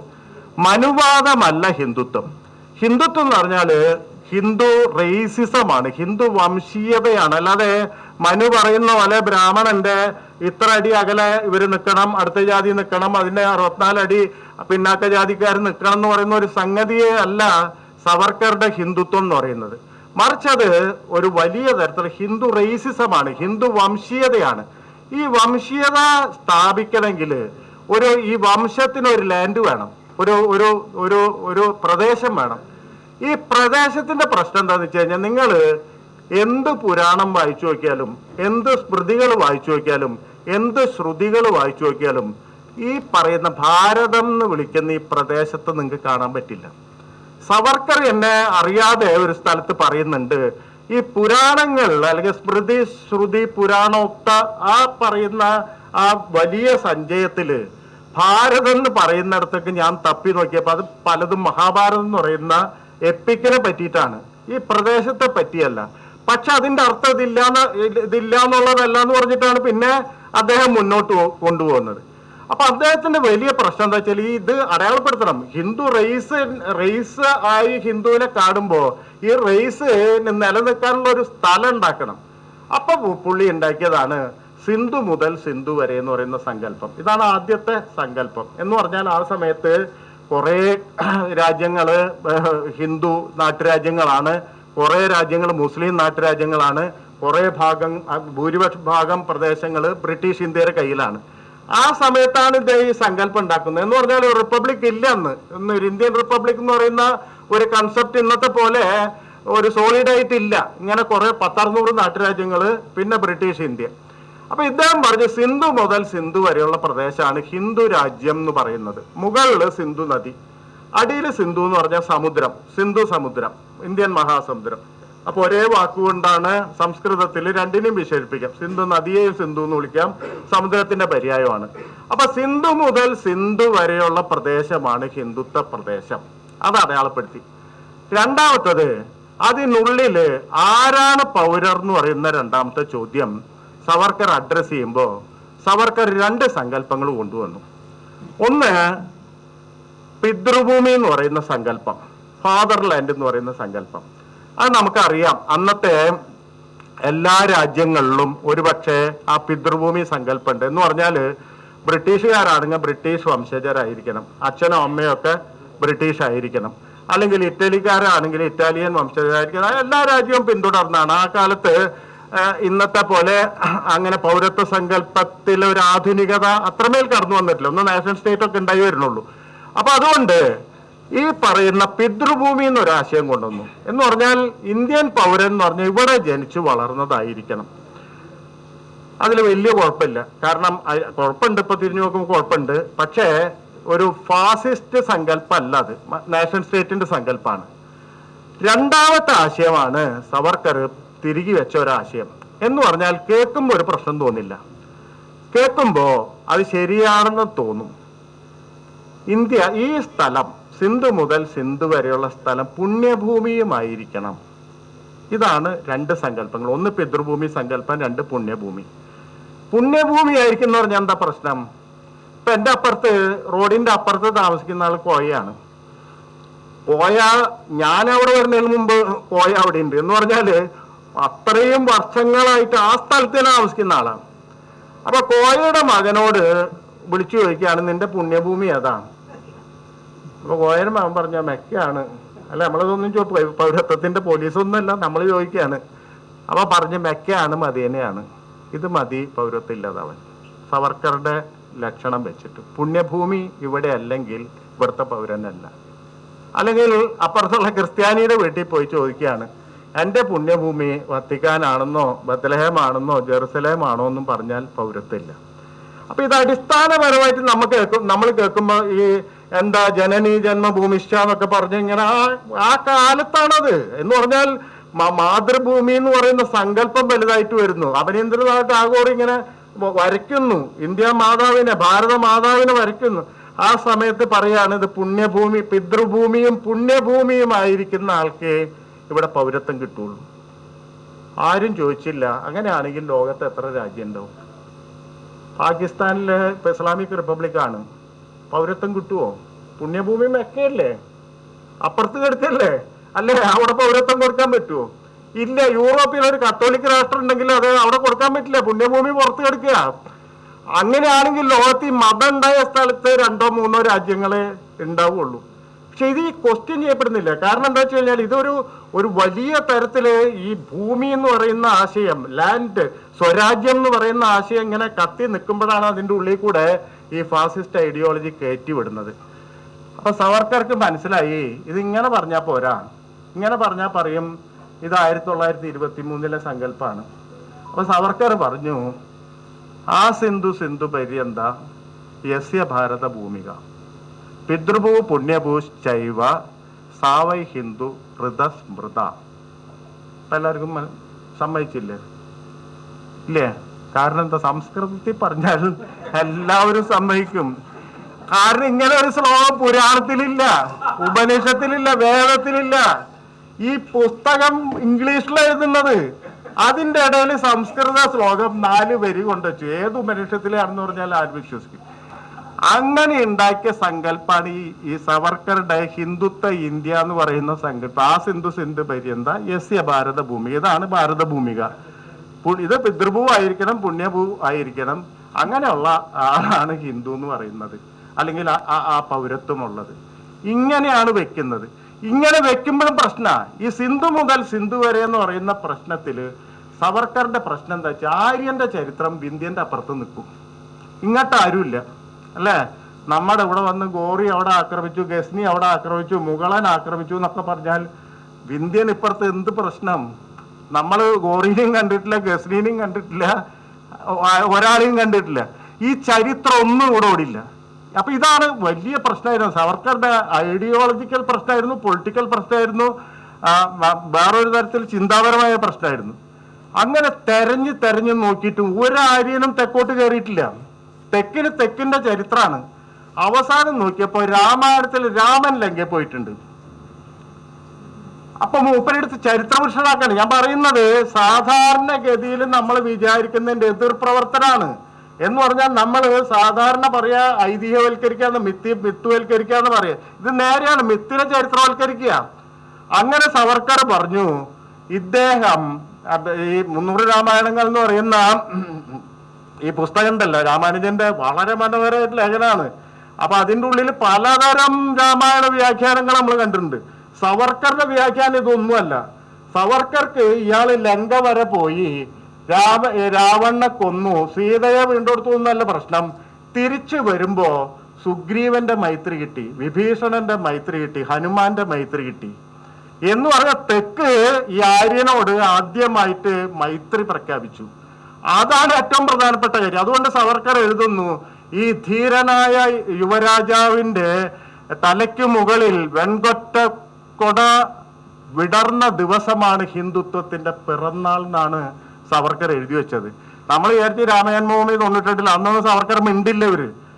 ഇതിൽ നിന്നാണ് അത് എടുക്കുന്നത്. എന്ന് പറഞ്ഞാൽ തെക്ക് വരെ പോകണമെങ്കിൽ ഇങ്ങനെ ഒരാൾ വേണം. അതർവൈസ് നിങ്ങൾ പറയും ഇപ്പൊ ഗസ്നി ആക്രമിക്കുമ്പോ നമ്മളോട് വന്ന് പറയാണ്, അല്ലെങ്കിൽ കേരളത്തിൽ വന്ന് പറയാണ് ഗസ്നി ആക്രമിക്കുമ്പോൾ സോമനാഥ ക്ഷേത്രം തടുക്കാൻ ആളുണ്ടാവില്ല. നമ്മുടെ ഇവിടെ ഏതെങ്കിലും ക്ഷേത്രം ആക്രമിച്ച ആ പ്രദേശത്തേക്ക് ആർക്കെങ്കിലും പോകാൻ പറ്റുമോ? 36-ലല്ലേ കടത്തിയുള്ളൂ. അതിനു മുമ്പ് ഒരു ദളിതനായിട്ടുള്ള ഹിന്ദു എന്ന് വിളിക്കപ്പെടുന്ന അവന് ഈ ആക്രമണം തടുക്കാൻ പോയാൽ അവനാദ്യം തല്ലും. അതാണല്ലോ സ്ഥിതി. അപ്പോ ഈ പറയുന്ന രാമൻ എന്ന് പറയുന്ന ഒരു സംഗതി വെച്ചിട്ടാണ് ഈ തെക്ക് വരെ, സിന്ധു സമുദ്രം വരെ സവർക്കർ അതിനെ വലിച്ചു നീട്ടുന്നത്. അപ്പൊ ഇങ്ങനെയാണ് അത് ഉണ്ടാക്കുന്നത്, സവർക്കറുടെ ഒരു സങ്കല്പം ഉണ്ടാക്കുന്നത്. ഇന്ന് ഇതിപ്പോ ഈ സങ്കല്പം എന്ന് പറയുന്നത് നമ്മുടെ ഉള്ളിലൊക്കെ ഈ പറയുന്ന ഇങ്ങനെ ഹിമാലയം തൊട്ട് കന്യാകുമാരി വരെ നീണ്ടു കിടക്കുന്ന ഒരു പ്രദേശം വളരെ പണ്ട് തന്നെ ഇന്ത്യ ആയിരുന്നു എന്ന് പറയുന്ന സങ്കല്പമുണ്ട്. ഇന്ത്യ ഹിന്ദുവിൻ്റെതാണെന്ന് പറയുന്ന സങ്കല്പം, ഭൂരിപക്ഷത്തിൻ്റെതാണ്, മെജോറിറ്റിയുടേതാണെന്ന് പറയുന്ന സങ്കല്പം ഒരു ചെറിയ തരത്തിലെങ്കിലും കയറ്റിവിടാൻ, അബോധത്തിൽ കയറ്റിവിടാൻ ഇവർക്കൊക്കെ സാധിച്ചിട്ടുണ്ട്. എന്ന് പറഞ്ഞാൽ മതേതരത്വം പറയുന്ന ആളുകൾ പോലും നമ്മുടെ ഔദാര്യത്തിലാണ് ന്യൂനപക്ഷം കഴിയുന്നതെന്ന് പറയുന്ന. ന്യൂനപക്ഷം എന്ന് പറയുമ്പോൾ ഇവിടുന്ന് മുസ്ലിം ഇതൊന്നും ഉള്ളതല്ല, മറിച്ച് ഒരു ഡെമോക്രസിയിൽ മെജോറിറ്റി മൈനോറിറ്റിയും തമ്മിലുള്ള ബന്ധം ഫിക്സ് ചെയ്യുക എന്ന് പറഞ്ഞാൽ അത് ഏറ്റവും പ്രധാനപ്പെട്ട കാര്യമാണ്. എന്തായിരിക്കണം മെജോറിറ്റി മൈനോറിറ്റിയും തമ്മിലുള്ള ബന്ധം? മെജോറിറ്റിക്ക് എത്ര അവകാശമുണ്ടോ ആ അവകാശം മുഴുവൻ മൈനോറിറ്റിക്ക് വേണ്ടേ? ഇതാണ് റിയൽ പ്രശ്നം. ഗാന്ധി ഈ 46 അവസാനത്തെ 46 തൊട്ട് 48 വരെ നിരന്തരം പറഞ്ഞിരുന്ന കാര്യം അതാണ്. അത് ഗാന്ധിയുടെ ടേംസിലാണെന്ന് മാത്രം, ഒരുപക്ഷെ മോഡേൺ ടേംസിലല്ല. നിങ്ങൾ ഭാഷാപരമായ ന്യൂനപക്ഷമായിരിക്കും, അല്ലെങ്കിൽ ലിംഗപരമായ ന്യൂനപക്ഷമായിരിക്കും, ഏതെങ്കിലും തരത്തിലുള്ള ന്യൂനപക്ഷം ആയാൽ മെജോറിറ്റിയും മൈനോറിറ്റിയും തമ്മിലുള്ള ഒരു ഇക്വേഷനുള്ളിൽ പ്രവർത്തിക്കുന്ന, നീതിപരമായിട്ട് പ്രവർത്തിക്കുന്ന ഒന്നാണ് ഡെമോക്രസി. ആ ഡെമോക്രസിയെ പറ്റിയാണ് മുഴുവൻ സംസാരിച്ചത്. അപ്പൊ ഇതിനെതിരെയുള്ള ഡെമോക്രാറ്റിക്, ആന്റി ഡെമോക്രാറ്റിക് ആയിട്ടുള്ള ഒരു സംഗതി ഹിന്ദുത്വത്തിന്റെ ഇൻസെപ്ഷനിൽ തന്നെ ഉണ്ട്. അതിന്റെ തുടക്കത്തിൽ തന്നെ അത് ആന്റി ഡെമോക്രാറ്റിക് ആണ്, അത് ആന്റി മുസ്ലിം ആണെന്നുള്ളതല്ല, മറിച്ച് അത് നമ്മൾ വിചാരിക്കുന്ന ആധുനിക ജനാധിപത്യത്തിന് തന്നെ എതിരാണ്. ഇതിന്റെ വളർച്ചയാണ് പിന്നെ തുടർച്ചയായിട്ട് ചെയ്തിട്ടുള്ളത്. എന്ന് പറഞ്ഞാൽ സവർക്കർ വെച്ചിട്ടുള്ള ഈ പറയുന്ന ഇപ്പം 7 ഷാക്കിൾസ് ഓഫ് ഹിന്ദുയിസം എന്ന് പറയുന്ന പുസ്തകം തുടർച്ചയായിട്ട്, പ്രോളിഫിക് റൈറ്റർ ആയിരുന്നു സവർക്കർ, ഇഷ്ടം പോലെ എഴുതിയിട്ടുണ്ട്. മാത്രല്ല സവർക്കർ 24 ജയിലിൽ നിന്ന് പോന്ന ശേഷം 14 കൊല്ലം, ഏതാണ്ട് 37 വരെ 13 കൊല്ലം രത്നഗിരി ജില്ലയെ തടവിലായിരുന്നു. എന്ന് പറഞ്ഞാൽ ബ്രിട്ടീഷുകാരുടെ ഒരു പ്രധാനപ്പെട്ട അവരുടെ ഒരു വിളംബരം എന്ന് പറഞ്ഞാൽ ഞങ്ങളാണ് ഏറ്റവും കുലീനരായ നീതിപതികൾ എന്നായിരുന്നു അവരെ പറഞ്ഞിരുന്നത്. ലോകത്തോട് മുഴുവൻ പറഞ്ഞു ഞങ്ങൾ നോബിൾ മെന്നായിരുന്നു എന്ന് പറയുന്നതാണ്. അപ്പൊ സവർക്കറെ 13 കൊല്ലം കഴിഞ്ഞ് വിട്ടപ്പോ, ഈ ജയിലിൽ നിന്ന് വിമോചിച്ചപ്പോൾ സ്വാഭാവികമായിട്ട് ഇങ്ങനെ ഹിന്ദുത്വ പുസ്തകത്തിന്റെ പേരിൽ, ആന്റി മുസ്ലിം ആയിട്ടുള്ള കാര്യത്തിന്റെ പേരിൽ പിട്ടയക്കുകയാണോ എന്ന തോന്നൽ ലോകത്തിൽ മുഴുവൻ ഉളവാക്കാതിരിക്കാൻ വേണ്ടിയിട്ട് അവർ പറഞ്ഞു ഞങ്ങൾ പറയുന്നവരെ നിങ്ങൾ ജില്ലാ തടവിലിരിക്കണം, രത്നഗിരി ജില്ല വിട്ട് പുറത്തു പോകാൻ പാടില്ല, രത്നഗിരി ജില്ല വിട്ട് പുറത്തു പോകാൻ പാടില്ല, പ്രത്യക്ഷ രാഷ്ട്രീയത്തിൽ പ്രവർത്തിക്കാൻ പാടില്ല. ഈ 2 കണ്ടീഷനിലാണ് വിട്ടയക്കുന്നത്. അപ്പൊ 13 കൊല്ലം രത്നഗിരി ജില്ലയിലാണ് ഇദ്ദേഹം. അതായിരുന്നു ഹിന്ദുത്വത്തിന്റെ ലബോറട്ടറി എന്ന് പറയുന്നത്. ആ 13 കൊല്ലാണ് ലാബ് ഹിന്ദുത്വത്തിന്റെ. അതാണ് നമ്മൾ ഒരു പക്ഷേ കേരളം ഏറ്റവും പ്രധാനമായിട്ട് പഠിക്കേണ്ടത്. കാരണം നമ്മൾ പറയും മനുസ്മൃതി ആണ്, ബ്രാഹ്മണിസം ആണ് ഹിന്ദുയിസം എന്നൊക്കെ പറയും. ബ്രാഹ്മണിസം തന്നെയാണ്, സംശയമൊന്നുമില്ല. പക്ഷെ നമ്മൾ വിചാരിക്കുന്ന പോലെ ഒരു പഴയ ബ്രാഹ്മണിസം അല്ല, അകറ്റി നിൽക്കുന്ന ബ്രാഹ്മണിസം അല്ല. ഉദാഹരണത്തിന് രത്നഗിരി ജില്ലയിൽ സവർക്കർ ചെയ്തത്, ആദ്യം ചെയ്ത പന്തിഭോജനാണ്. മഹറിനെ കൊണ്ട് കൂടെ ഇരുത്തി, ചമറിനെ കൊണ്ട് കൂടെ ഇരുത്തി, ഭാഗ്യനെ കൊണ്ട് കൂടെ ഇരുത്തി, ഒന്നിച്ച് ഭക്ഷണം കഴിക്കുന്നു. എന്ന് പറഞ്ഞാൽ നമ്മൾ നവോത്ഥാനത്തിന്റെ ഒരു പ്രക്രിയയായിട്ട് കാണുന്ന ഒരു കാര്യമാണ് സവർക്കർ അവിടെ ചെയ്യുന്നത്. രണ്ടാമത്തെ കാര്യം ക്ഷേത്രപ്രവേശനം നടത്തുക എന്നുള്ളതാണ്. ഒരു ക്ഷേത്രം തന്നെ പടുത്ത് എല്ലാവരും കയറ്റി. പതിയത് പവൻ ക്ഷേത്രം എന്ന് പറയുന്ന രത്നഗിരിയിൽ ഒരു ക്ഷേത്രം പടുത്തിട്ട് സവർക്കർ എല്ലാ ഹിന്ദുക്കളെയും അതിൻ്റെ ഉള്ളിൽ കയറ്റി. അപ്പൊ ഇതും നവോത്ഥാന പ്രക്രിയയിലെ ഏറ്റവും പ്രധാനപ്പെട്ട 2 കാര്യമാണ്. ഇപ്പൊ കേരളത്തിൽ നവോത്ഥാനം നോക്കുകയാണെങ്കിൽ പന്തിഭോജനം, അല്ലെ സഹോദരൻ അയ്യപ്പനെ പുലേന അയ്യപ്പൻ എന്ന് പേരിടുന്നൊക്കെ ആ സമയത്താണ്. അല്ലെങ്കിൽ ക്ഷേത്രപ്രവേശനം എന്ന് പറയുന്നത് നമ്മൾ നവോത്ഥാനത്തിൽ ഏറ്റവും വലിയ ചാപ്റ്റർ ആയിട്ടാണ് പഠിച്ചു വെച്ചത്. ഇതാണ് അവിടെ ചെയ്തത്. എന്താ വ്യത്യാസം? ആ വ്യത്യാസം സൂക്ഷ്മതയോടെ നമ്മൾ പഠിക്കേണ്ടതാണ്. കാരണം ഇപ്പൊ കേരളത്തില് സവർണത, ഈ ബ്രാഹ്മണിക പൊളിറ്റിക്സ് എന്ന് പറയുന്നത് കൊണ്ട് നടക്കുന്നത് ബ്രാഹ്മണരാണോ? കേരള രാഷ്ട്രീയത്തിലെ മേൽത്തട്ടിലെ ബ്രാഹ്മണരുടെ എണ്ണം എടുത്താൽ എത്ര പേരുണ്ട്? EMSന് ശേഷം എത്ര പേരുണ്ട്? കേരളത്തിലെ മറ്റ് ഡിസിഷൻ മേക്കേഴ്സിന്റെ ഭാഗം എടുത്താൽ ബ്രാഹ്മണരായിട്ട് എത്ര പേരുണ്ട്? കേരളത്തിലെ സവർണത കൊണ്ട് നടക്കുന്നത് ആരാ? ഹിന്ദു ശൂദ്രരും പിന്നാക്കക്കാരും അതിന്റെ പുറത്തു കിടക്കണവരാ. എന്ന് പറഞ്ഞാൽ ഇവരെ കാച്ച്മെന്റ് ഏരിയ എന്ന് പറയുന്നത് ഈ പറയുന്ന ബ്രാഹ്മണിസം പ്രകാരം അടുപ്പിക്കാൻ പറ്റാത്ത അവരെ കൊണ്ട് ബ്രാഹ്മണിസം പറയിപ്പിക്കുക എന്ന് പറയുന്ന ഒരു പ്രോസസ്സാണ്. ഇത് എളുപ്പത്തിൽ നടക്കില്ല. നിങ്ങളൊന്ന് ആലോചിച്ച് നോക്കാൻ, വർഷങ്ങളോളം അടുപ്പിച്ച് നിർത്താത്ത മനുഷ്യരെ തങ്ങളുടെ ഐഡിയോളജി അവരെ കൊണ്ട് പറയിപ്പിക്കുക എന്ന് പറയുന്ന പ്രോസസ്സിലേക്ക് എങ്ങനെ എത്തിച്ചു എന്നുള്ളതാണ്. ഇതാണ് രത്നഗിരി ജില്ലയിൽ നടന്നത്. രത്നഗിരി ജില്ലയിൽ നടന്നത് ഇതിന്റെ സൂക്ഷ്മത പരിശോധിച്ചാൽ ഇപ്പൊ വീട്ടി പട്ടയിരിപ്പാട് പറയുന്ന നമ്പൂതിരിയെ മനുഷ്യനാക്കുക എന്നുള്ളതാണ്, അല്ലെ? നമ്പൂതിരിയെ മനുഷ്യനാക്കുക എന്ന് പറഞ്ഞാൽ പൂണൂല് പൊട്ടിച്ച് കളയും. ഇവിടെ അതല്ല ചെയ്യുന്നത്. ഇവിടെ സവർക്കർ ചെയ്യുന്നത് ബാങ്കിക്ക് കൊണ്ട് പൂണൂലിട്ട് കൊടുക്കുക. നീ ബ്രാഹ്മണനാണെന്ന് പറയാണ് എന്ന് പറഞ്ഞാൽ നൂറ്റാണ്ടുകളായി അകറ്റപ്പെട്ട ഒരാളെ ചേർത്തിട്ട് പിടിച്ചിട്ട് പറയുന്നു നീയാണ് ബ്രാഹ്മണൻ, ഞാനല്ല, നിനക്കാണ് ബ്രാഹ്മണ്യെന്ന് തോന്നിപ്പിക്കുക. ഇങ്ങനെ തോന്നിപ്പിക്കുമ്പോൾ ഉണ്ടാവുന്ന ഒരു ഹർഷം എന്ന് പറഞ്ഞ ചെറുതല്ല. സവർക്കറുടെ ആ സമയത്തെ സവർക്കറുടെ ആത്മകഥയിൽ ജീവചരിത്രത്തിൽ പറയുന്നുണ്ട്, ശിവു എന്ന് പറയുന്ന ഒരു മഹർ ഈ പൂണൂലിടിച്ചു കൊടുക്കുമ്പോൾ ശിവു പ്രഖ്യാപിക്കും, നിങ്ങളെല്ലാവരും നാളെ മതം മാറിയാലും ഞാൻ ഹിന്ദു ധർമ്മത്തിന് വേണ്ടി നിൽക്കും, ഞാനാണ് ഹിന്ദു ധർമ്മത്തിന്റെ കാവലാൾ, നിങ്ങളല്ല എന്ന് പറയാണ്. എന്ന് പറഞ്ഞാല് ഈ സോഷ്യൽ മൊബിലിറ്റി കിട്ടുമ്പോ ഈ സോഷ്യൽ മൊബിലിറ്റി കിട്ടുന്നവർ മുഴുവൻ ഒരു പർട്ടിക്കുലർ പോയിന്റിൽ വെച്ചിട്ട് തങ്ങളുടെ ലക്ഷ്യസ്ഥാനം സവർണതയാണെന്ന് ഒരു ആന്തരികമായിട്ട് വിചാരിക്കുന്നുണ്ട്. നമ്മളെ കേരള ചരിത്രം എടുത്ത് നോക്കിയാലും അറിയാം, ബാക്കി എല്ലാ തരത്തിലും നോക്കിയാലും അറിയാം. എന്ന് പറഞ്ഞാൽ ചലനാത്മകത കിട്ടുന്നവരെ വിപ്ലവമായിരിക്കും.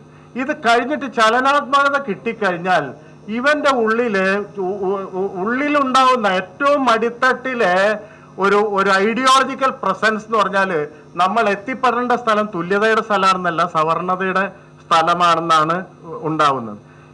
ഇതാണ് സവർക്കർ ചെയ്യുന്നത്. എന്ന് പറഞ്ഞാൽ ഈ ബ്രാഹ്മണ്യത്തെ ബ്രാഹ്മണരുടെ ജാതി ആ ചെറിയ സ്ഥലത്ത് നിന്ന് ഈ ഹിന്ദുമതത്തിന്റെ അതിർത്തിയോളം വികസിപ്പിക്കുകയാണ്.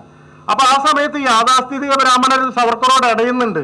സവർക്കർ പറയും 22 കോടിയാണ് ഹിന്ദുക്കൾ, അന്നത്തെ കണക്ക് 22 കോടിയാണ് ഇന്ത്യയിലെ ഹിന്ദുക്കൾ, അതിൽ 7 കോടി ദളിതരാ, ബാക്കി 7 കോടി പിന്നോക്ക ജാതിക്കാരാ. നിങ്ങൾ ഈ കാലമൊക്കെ പോയി ഡെമോക്രാറ്റിക് പൊളിറ്റിക്സിന്റെ കാലം വരുമ്പോ എണ്ണം പ്രധാനാണ്, അല്ലെ?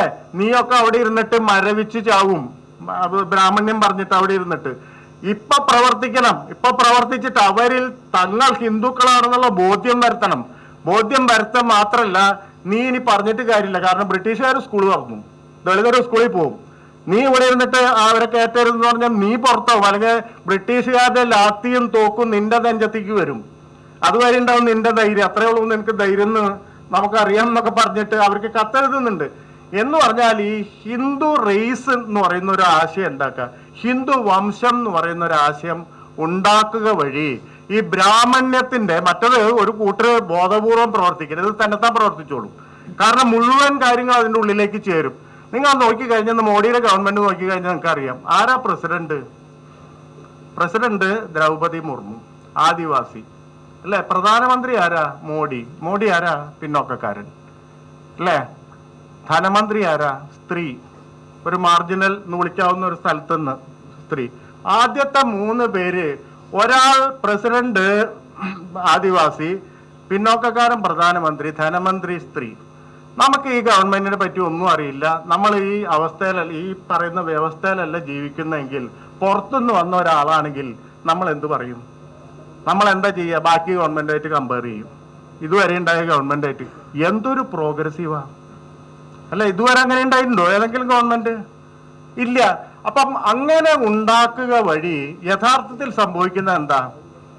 ദ്രൗപദി മുർമുവിന്റെ ആദിവാസി ചരിത്രം അവരേന്ന് പോയി, അവരേന്ന് ഇല്ലാതായി, അത് നിഷ്ക്രിയമായി പോയി. പകരം ബ്രാഹ്മണ ചരിത്രത്തിന്റെ ഒരു എലമെന്റായി ബ്രാഹ്മണിസം വിളിച്ചു പറയുന്ന ഒരാളായിട്ട് അവർ മാറി. പിന്നൊക്കെ ചരിത്രം പോകുന്നു, സ്ത്രീയുടെ ഫൈറ്റിന്റെ ചരിത്രം പോകുന്നു, ഒക്കെ ഈ ബ്രാഹ്മണ ചരിത്രത്തിന്റെ ഉള്ളിലേക്ക് ഇവരെല്ലാവരും പ്ലേസ് ചെയ്യപ്പെടുന്നു. ഇതാണ് കേരളത്തിലും നടക്കുന്നത്. കേരളത്തിന്റെ ഉള്ളിൽ അല്ലാതെ ഒരു തനി ബ്രാഹ്മണ പൊളിറ്റിക്സ്, മനുവാദം വെച്ചിട്ടുള്ള ഒരു പൊളിറ്റിക്സ് അല്ല. ഹിന്ദുത്വത്തിന്റെ പൊളിറ്റിക്സും അതല്ല, ഹിന്ദുത്വ ഫാസിസത്തിന്റെ രീതിയും അതല്ല. സവർക്കർ അവസാനം മരിക്കുന്നതിന് മുമ്പ് ഒരു സംഗതി പറഞ്ഞു, ഹിന്ദുവൈസ് ഓൾ പൊളിറ്റിക്സ് ആൻഡ് മിലിറ്ററൈസ് ഹിന്ദുഡം. ഇതാണ് ലാസ്റ്റ് ഫാസിസത്തിന്റെ ഇക്വേഷൻ. നിങ്ങൾ എല്ലാ പൊളിറ്റിക്സും ഹിന്ദുവൈസ് ചെയ്യാം, ഹിന്ദുത്വവൽക്കരിക്കാം. അത് കഴിഞ്ഞാൽ ഈ ഹിന്ദുത്വവൽക്കരണം വഴി ഒരുപാട് കേഡേഴ്സ് വരും. ഇവരെ മുഴുവൻ മിലിറ്ററൈസ് ചെയ്യാം, സൈനികവൽക്കരിക്കാം. ഈ അഗ്നിവീർ എന്ന് പറയുന്ന പദ്ധതി നിങ്ങൾക്ക് അറിയാം, അല്ല? 5 കൊല്ലം കൂടുമ്പോൾ പുറത്തേക്ക് വിടുകയാണ്. ഇത് ബെലില്ല സ്കൂളാണ് മുസോളിനിയുടെ. അതായത് ഒരു കുട്ടി പറക്കുമ്പോൾ ബെലില്ല സ്കൂളിൽ പോയി ചേരും. അത് കിൻഡർ ഗാർട്ടനൊക്കെ പഠിക്കുന്ന പോലെ കായിക പരിശീലനം കൊടുക്കും, ഫാസിസ്റ്റ് ഐഡിയോളജി പഠിക്കും. അത് കഴിഞ്ഞാൽ ഒരു പർട്ടിക്കുലർ പീരീഡ് കഴിഞ്ഞ് അവാങ്കാർഡിസ്റ്റ് എന്ന് പറഞ്ഞാൽ അടുത്ത സ്കൂളിൽ പോകും. ഇതൊക്കെ പഠിച്ചു വരുമ്പോൾ കൃത്യമായിട്ട് ഫാസിസം എന്ന് പറഞ്ഞാൽ നമ്മുടെ പാർട്ടികൾ പ്രവർത്തിക്കുന്ന പോലെ പുറത്തിറങ്ങി ഈ രാഷ്ട്രീയം പറയൊന്നും വേണ്ട, മറിച്ച് സ്ട്രക്ചറിൻ്റെ ഉള്ളിൽ കൂടെ തന്നെ ഫാസിസം ഉണ്ടായി വരും. അപ്പോൾ പിന്നെ പ്രത്യേക സൈന്യം ആവശ്യമില്ല. ഒരു കൈ കൊട്ടിയാൽ രാജ്യം തന്നെ മൊത്തം സൈന്യമായിട്ട് വരും. ഇതാണ് ഫാസിസത്തിന്റെ ഒരു ആത്യന്തിക ഭാവമായിട്ട് സവർക്കർ വിശേഷിപ്പിക്കുന്നത്. മിലിറ്ററൈസ് ഹിന്ദുഡം എന്ന് പറയുന്നത്. ഈ ഹിന്ദുവൈസ് സോൾ പൊളിറ്റിക്സ് എന്ന് പറയുന്ന വലിയ രസമാണ്. അപ്പം നിങ്ങൾ ആലോചിച്ച് നോക്കുക. അപ്പം നമ്മുടെ ദൈനംദിന രാഷ്ട്രീയത്തിൽ ഇപ്പം ഞാൻ തൃശ്ശൂർ ജീവിക്കുന്ന ഒരാളാണ്. തൃശ്ശൂരത്തെ ഏറ്റവും വലിയ വിഷയം തൃശ്ശൂർ പൂരമായിട്ട് തീരുക അല്ലേ? തൃശ്ശൂർ പൂരം, കലക്കല്, വെടുക്കല്, തൃശ്ശൂർ പൂരത്തിന്റെ വെടിക്കെട്ട്, ഇതൊക്കെ ഒരു വലിയ ലോകസഭാ മണ്ഡലത്തിലെ മുഖ്യ ഇഷ്യൂ ആയിട്ട് മാറുന്നു. ഇതെങ്ങനെയാണ് സംഭവിക്കുന്നത്? ആ വെടിക്കെട്ട് കണ്ട ഒരാൾക്കറിയാം, നിങ്ങളെല്ലാവരും കണ്ടിട്ടുണ്ട്. ഭാഗ്യം കൊണ്ട് മാത്രമാണ് അവിടെ അപകടം പറ്റാതിരിക്കുന്നത്. മനുഷ്യരെ യാതൊരു സുരക്ഷിതത്വത്തില്ലാത്ത സ്ഥലത്ത് പൊട്ടിക്കുന്ന അമ്മട്ടാണ്, ഒരു ചെറിയ ബോംബിന്റെ ഭാഗമാണ്. പക്ഷെ ഇന്ന് അത് പറയാൻ നമുക്ക് ആർക്കും പറ്റാത്ത വിധത്തില് ഇത് വലിയ തരത്തിൽ ആദർശവൽക്കരിക്കുന്നു. ഇപ്പൊ കഴിഞ്ഞ ഉപതെരഞ്ഞെടുപ്പുകളിൽ പോലും ചേലക്കര അന്തിമഹാകാളൻ കാവ് പൂരം, കൽപ്പാത്തി രഥോത്സവം, ഇതൊക്കെ ഏറ്റവും വലിയ പ്രശ്നങ്ങളായിട്ട് പൊന്തി വരുന്നു. ഇതെങ്ങനെ സംഭവിക്കുന്നു? ഇതുവരെ നമ്മുടെ കേരളത്തിൽ സാധ്യമായിരുന്നു. എങ്ങനെയാണ് ഈ ഹിന്ദുവൈസേഷൻ സംഭവിക്കുന്നത്? ഇന്ന് നമുക്ക് അത്തരം ഒരു പ്രശ്നം വന്നു കഴിഞ്ഞാൽ നമുക്കാർക്കും ഒരക്ഷരം മിണ്ടാൻ പറ്റാത്ത വിധം നമ്മൾ തന്നെ ഒരു തരത്തിൽ പിൻവാങ്ങുന്ന ഒരവസ്ഥ പതുക്കെ ഉണ്ടായിക്കൊണ്ടിരിക്കുന്നത്. എന്ന് പറഞ്ഞാൽ ഹിന്ദുവൈസേഷൻ എന്ന് പറയുന്ന ഒരു പ്രോസസ്സ്, സവർക്കർ പറഞ്ഞ ഈ ഹിന്ദുവൈസേഷൻ എന്ന് പറയുന്ന ഒരു പ്രോസസ്സ് അറിഞ്ഞോ അറിയാതെയോ നമ്മുടെ സമൂഹത്തിനുള്ളിൽ സംഭവിക്കുന്നു. അപ്പൊ ഇത് വല്ലാത്ത തരത്തിലുള്ള അചരിത്ര ജീവികളായിട്ട് നമ്മളെ മാറ്റുന്നുണ്ട്. നമ്മളുടെ ചരിത്രം യഥാർത്ഥത്തിൽ എന്താ? ഈ ശബരിമല കത്തിയപ്പോ സി കേശവനോട് പറഞ്ഞപ്പോ, ഇവിടെ മുഖ്യമന്ത്രിയായിരുന്ന സി കേശവൻ പറഞ്ഞ എന്താ? അത്രയും അന്ധവിശ്വാസം നശിച്ചു. മുഖ്യമന്ത്രി ആളുടെ റെസ്പോൺസാ. ഇന്നൊരു പഞ്ചായത്ത് മെമ്പർ അങ്ങനെ റെസ്പോണ്ട് ചെയ്യൂ? പറ്റില്ല. പറ്റാത്ത വിധം ആഴത്തിലെ ഒരു ഹൈന്ദവൽക്കരണം നടക്കുന്നുണ്ട്. ഈ ഹൈന്ദവൽക്കരണം നടക്കുമ്പോൾ സ്വാഭാവികമായിട്ട് ഈ പറയുന്ന ഇതൊക്കെ പുറത്ത് മതേതരവും, നമ്മളൊന്നും ഇപ്പം അങ്ങനെ BJP-യിലേക്കൊന്നും പോയിട്ടില്ല.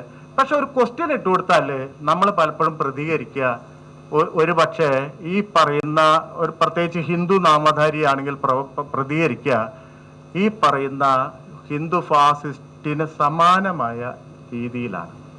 മുസ്ലിങ്ങൾ പുറത്തുനിന്ന് വന്നതാണെന്ന് പറയുന്ന ചോദ്യം നിങ്ങൾ ഒരു സ്പെസിമെൻ സാമ്പിൾ എടുത്തിട്ട് നിങ്ങളൊന്ന് ചോദിച്ചു, നിങ്ങൾ വിശ്വസിക്കുന്നു മുസ്ലിങ്ങൾ പുറത്തുനിന്ന് വന്ന ആൾക്കാരാണ് എന്ന് പറഞ്ഞാൽ എനിക്ക് 50% മുകളിൽ ആളുകൾ, ഹിന്ദുക്കളായിട്ടുള്ള ആളുകൾ അത് ശരിയാണെന്ന് പറയും. അത്തരത്തിലുള്ളൊരു പ്രവർത്തനം നടക്കുന്നുണ്ട്. ഇതെങ്ങനെ ഉണ്ടായെന്ന് ചോദിച്ചു കഴിഞ്ഞാൽ ഈ പറഞ്ഞ മാതിരി ഈ വാട്സാപ്പ് ഗ്രൂപ്പുകളിൽ കൂടിയും ഇതിൻ്റെ ഉള്ളിൽ കൂടിയും ഒക്കെയുള്ള വലിയ തരത്തിലുള്ള ഒരു പ്രവർത്തനം കൊണ്ടാണ്. അപ്പോൾ ഈ ഹൈന്ദവൽക്കരണവും ഉണ്ടാക്കുന്നത് ഒരു അചരിത്രവൽക്കരണമാണ്. ഇപ്പോൾ ഇന്ത്യൻ മുസ്ലിമിൻ്റെ ഹിസ്റ്ററി എടുത്ത് നോക്കുക. 47 വിഭജനം നടന്നപ്പോൾ എന്തുകൊണ്ടാണ് ഇന്ത്യ മതേതരായിട്ട് നിന്നത്? അല്ലേ, സവർക്കർ പഠിച്ച പണി 18 നോക്കിയാണ്. കാരണം വളരെ എളുപ്പമാണ്. ഇസ്ലാമിക രാഷ്ട്രം ഉണ്ടായി, ബാക്കി ഹിന്ദു രാഷ്ട്രം അല്ലേ? ഇവിടെ ശ്രീധരൻപിള്ള സുവർണാവസരം എന്ന് പറയുന്നത് കണ്ടില്ലേ? അതിന്റെ ഇരട്ടി 100 സുവർണാവസരമാണ് ഇസ്ലാമികൾക്ക്. മുസ്ലിങ്ങൾക്ക് ഒരു രാഷ്ട്രം ഉണ്ടായി, ബാക്കി ഹിന്ദു രാഷ്ട്രം എന്ന് പറയുന്ന ടോക്കൺ ചെലവാകുന്ന ഏറ്റവും എളുപ്പ സന്ദർഭമായിരുന്നു. എന്തുകൊണ്ട് അത് നടന്നില്ല? 2 ഉത്തരവുള്ളൂ. ഒന്ന്, ഇന്ത്യയിലെ എല്ലാ പ്രധാന നേതാക്കളും, അത് കമ്മ്യൂണിസ്റ്റ് പാർട്ടി ആയിക്കൊള്ളട്ടെ, കോൺഗ്രസ് ആയിക്കൊള്ളട്ടെ, സോഷ്യലിസ്റ്റ് പാർട്ടി ആയിക്കൊള്ളട്ടെ, അംബേദ്കറെ പോലെ ഒറ്റയന്മാരായിക്കൊള്ളട്ടെ, എല്ലാവരും സെക്യുലറിസം എന്ന് പറയുന്ന ആശയത്തിന് വേണ്ടി നിന്നു. പ്രധാനപ്പെട്ട കാര്യമാണ്. രണ്ടാമത്, ഇന്ത്യൻ മുസ്ലിങ്ങളിൽ ഭൂരിഭാഗവും പാകിസ്ഥാനിൽ പോയില്ല. അത് വലിയ പോയിന്റാണ്. എന്ന് പറഞ്ഞാൽ ആർക്കെങ്കിലും ഇന്ത്യയിൽ ഒരു ചോയ്സ് കിട്ടിയിട്ടുണ്ടെങ്കിൽ അത് ഇന്ത്യൻ മുസ്ലിങ്ങൾക്കാണ്. ഈ ഇന്ത്യൻ മുസ്ലിങ്ങളാണ് യഥാർത്ഥത്തിൽ രാജ്യസ്നേഹം തെളിയിച്ചത് എന്ന് പറഞ്ഞാൽ ഇന്ന് ജീവിച്ചിരിക്കുന്ന നമ്മുടെ ചുറ്റും ജീവിച്ചിരിക്കുന്ന ഈ മുസ്ലിങ്ങളുടെ മുൻ തലമുറയാണ് രാജ്യസ്നേഹം തെളിയിക്കാൻ അവസരം കിട്ടിയ ഒരേ ഒരു കൂട്ടര്. ഞങ്ങൾ അങ്ങോട്ട് വരുന്നില്ല, ഞങ്ങൾ ഇവിടെ നിൽക്കുന്നു എന്ന് പറഞ്ഞ ആൾക്കാർ, അവരുടെ മക്കളോടാണ് ഈ രാജ്യസ്നേഹം ചോദിക്കുന്നത്. അല്ലേ? ആരാ ചോദിക്കുന്നത്? ചോദിക്കുന്നത് ഇന്ത്യൻ ദേശീയതയുടെ കാവലാളായിട്ട് ചമയുന്ന ആളുകൾ. ഇവര് സ്വാതന്ത്ര്യ സമരത്തിന്റെ അയൽവക്കത്തൂടെ പോയിട്ടില്ല. ഹെഡ്ഗേവാർ പറഞ്ഞത്, RSSന്റെ ഹെഡ്ഗേവാർ പറഞ്ഞത്, നിങ്ങൾ അങ്ങോട്ടും ഇങ്ങോട്ടും ഒന്നും പോകാതെ നിങ്ങളുടെ എനർജി വേസ്റ്റ് ആക്കാതെ നിങ്ങൾ ഹിന്ദുരാഷ്ട്രത്തിന് വേണ്ടി നിൽക്കുമെന്നാണ്. എന്ന് പറഞ്ഞാൽ സ്വാതന്ത്ര്യ സമരത്തിന്റെ ഭാഗത്തു കൂടെ പോവാത്ത മനുഷ്യര്, ഒരു ചോയ്സ് എടുത്ത മനുഷ്യരുടെ പിൻതലമുറയോട് രാജ്യസ്നേഹം ചോദിക്കുന്നു. ഇതിന്റെ വൈരുദ്ധ്യം ചൂണ്ടിക്കാണിക്കാൻ നമുക്ക് പറ്റുന്നുണ്ടോ? അല്ലെങ്കിൽ RSSന് നിരോധിക്കുന്നുണ്ട്. ഗാന്ധിവാദം കഴിഞ്ഞ് പിറ്റേ ദിവസം 2 ദിവസം കഴിഞ്ഞപ്പോൾ ഫെബ്രുവരി 4-ന് 30-ന് ഗാന്ധിയെ കൊന്നു. ഫെബ്രുവരി 4-ന് RSSന് നിരോധിക്കുന്നുണ്ട്. ആ നിരോധനത്തിന്റെ കടലാസ് വായിച്ചു നോക്കിയാൽ ഞെട്ടിപ്പോവും. 2 കാര്യങ്ങളാണ് ആവശ്യപ്പെടുന്നത്. നിരോധിക്കുന്നതിന്റെ കാരണം ഗാന്ധിവാദത്തിന് വഴിയൊരുക്കി എന്ന് പറഞ്ഞിട്ടാണ്. ഗോൾവാൾക്കർ ചെന്നിട്ട് അന്ന് സർദാർ പട്ടേലിന്റെ അടുത്ത് റിക്വസ്റ്റ് കൊടുക്കും, അതായത് ഞങ്ങളുടെ നിരോധനം പിൻവലിക്കണം. അതിന് മറുപടി പറയുന്ന കത്തില് പ്രധാനമായിട്ട് ആവശ്യപ്പെടുന്നത് നിങ്ങൾ ഇന്ത്യൻ ദേശീയ പതാകയെ അംഗീകരിക്കണം. ഒന്ന് എന്ന് പറഞ്ഞാൽ അവർ അംഗീകരിച്ചിട്ടില്ല, ത്രിവർണ്ണ പതാക അംഗീകരിച്ചിട്ടില്ല, കാവിക്കൊടിയാണ്, ജെറുവ ഫ്ലാഗാണ് അവർ പറയുന്നത്. രണ്ടാമത്തത് കോൺസ്റ്റിറ്റ്യൂഷൻ അസംബ്ലി നടന്നുകൊണ്ടിരിക്കുക, ഇവർ അതിനെ അംഗീകരിച്ചിട്ടില്ല, അത് അംഗീകരിക്കണം. ഇത് രണ്ടും നിർബന്ധിതമായി ഒപ്പിട്ട് കൊടുത്തിട്ടാണ്. അപ്പോഴും സമ്മതിച്ചില്ല. നിങ്ങൾക്കൊരു കോൺസ്റ്റിറ്റ്യൂഷൻ ഉണ്ടാക്കണം. നിങ്ങൾ ഭീകര സംഘടനയാണ്, ഒളി സംഘടനയാണ്, നിങ്ങളുടെ പ്രസിഡന്റ് ആരാണ്, സെക്രട്ടറി ആരാണെന്ന് ഒരാൾക്കും അറിയില്ല. അതുകൊണ്ട് നിങ്ങൾ ചട്ടം ഉണ്ടാക്കണം. അങ്ങനെ ബാലാ സാഹേബ് ദേവരസിനെ കൊണ്ട് അവർക്കൊരു കോൺസ്റ്റിറ്റ്യൂഷൻ ഉണ്ടാക്കിയിട്ടൊക്കെയാണ് പിൻവലിച്ചത്. എന്ന് പറഞ്ഞാൽ ദേശീയ പതാകയെ അംഗീകരിക്കാത്തവര്, ഇന്ത്യൻ ഭരണഘടനയുടെ തുടക്കത്തിൽ അംഗീകരിക്കാത്ത മനുഷ്യര്, അവരിപ്പം ദേശീയ പതാക എന്താ പറയാ, ഇന്ത്യയിലെ മുഴുവൻ നഗരങ്ങളിലും വലിയ ദേശീയ പതാകകൾ പാറിച്ച് അതിന്റെ കാവലാളുകളായിട്ട് നമ്മുടെ മുന്നിൽ വന്നു നിൽക്കുമ്പോ നമ്മൾ അതിനെ നിങ്ങൾ മാത്രമല്ല നമ്മളാണെന്ന് പറയും. നിങ്ങൾ എതിർത്തിരുന്നവരാണ്. നിങ്ങൾ ആ നാഷണാലിറ്റിനെ, ഇന്ത്യൻ നാഷൻ എന്ന് പറയുന്ന ഒരു സംഭവത്തെ തന്നെ എതിർത്തിരുന്ന മനുഷ്യരാണെന്നുള്ള യാഥാർത്ഥ്യം എത്തിക്കാൻ നമുക്ക് കഴിയാതെ പോകുന്നുണ്ട്. എന്ന് പറഞ്ഞാൽ 2 പ്രധാനപ്പെട്ട എലമെന്റിൽ, ഒന്ന് റിലീജിയൻ എന്ന് പറയുന്ന എലമെന്റും ഒന്ന് നാഷൻ എന്ന് പറയുന്ന എലമെന്റും, ഇതിൽ രണ്ടിലും വ്യാജ ചരിത്രം കൊണ്ട് മുഴുവനായിട്ട് നിറയ്ക്കുമ്പോൾ നോന്ന് പറയണമെങ്കിൽ ഈ പറഞ്ഞ പോലെ PG വിചാരിച്ച പോലെ ജ്ഞാനത്തിന്റെ വിതരണം എന്ന് പറയുന്നത് എംപവർമെന്റ് ആണ്, മനുഷ്യരുടെ എംപവർമെന്റ് ആണ്. നിങ്ങൾ ഒരു സംഗതി വിതരണം ചെയ്യാന്ന് പറഞ്ഞാൽ, ഈ പറയുന്ന അറിവ് വിതരണം ചെയ്യാന്ന് പറഞ്ഞാൽ, ചരിത്രം വിതരണം ചെയ്യാന്ന് പറഞ്ഞാൽ അത് മനുഷ്യരെ എംപവർ ചെയ്യിക്കലാണ്. അതിന് വേണ്ടിയിട്ടുള്ള സംഗതിയാണ് അറിവ് എന്ന് പറയുന്നത്. അല്ലാതെ പറയുന്ന പ്രൊമോഷൻ കിട്ടാനോ അല്ലെങ്കിൽ സെമിനാറിൽ സംസാരിക്കാനോ ഒന്നുമല്ല. മനുഷ്യരെ എംപവർ ചെയ്യിക്കാനുള്ള സംഗതിയാണ് ലോകത്തെ എല്ലാ അറിവുകളും. അത് PG ജീവിതകാലം മുഴുവൻ ചെയ്തിരുന്നു. അതുകൊണ്ട് അത് ഈ 12 വർഷത്തിന് മുമ്പ് ഇപ്പുറം തിരിഞ്ഞു നോക്കുമ്പോൾ അത്തരം മനുഷ്യർ ഈ നൈതിക മൂല്യങ്ങളെ സമൂഹത്തിൽ നിലനിർത്തുന്നതിൽ, വ്യക്തികൾക്കുള്ളിൽ നിലനിർത്തുന്നതിൽ വഹിച്ച പങ്കെന്ന് പറയുന്നത് വളരെ വളരെ വലുതാണ്. അത് വീണ്ടും വീണ്ടും തിരിച്ചറിയുകയും പറയുകയും ചെയ്യുക വഴി നമ്മളും ആ നൈതിക മൂല്യത്തിൽ പങ്ക് പറ്റുകയാണ് എന്ന് പറഞ്ഞുകൊണ്ട് ഇത്തിരി നേരം കൂടുതൽ എടുത്തു എന്നൊക്കെ എനിക്ക് തോന്നുന്നു. ഇത് അത്രയും നേരം എടുക്കണം. അതുകൊണ്ടാണ്. അപ്പോൾ ഒന്നുകൂടി ഈ സ്മാരക പ്രഭാഷണം നിർവഹിക്കാൻ എന്നെ ക്ഷണിച്ചതിൽ സംഘാടക സമിതിക്ക്, പ്രത്യേകിച്ച് ജയരാജേട്ടന് വലിയ നന്ദി രേഖപ്പെടുത്തുന്നു. നന്ദി.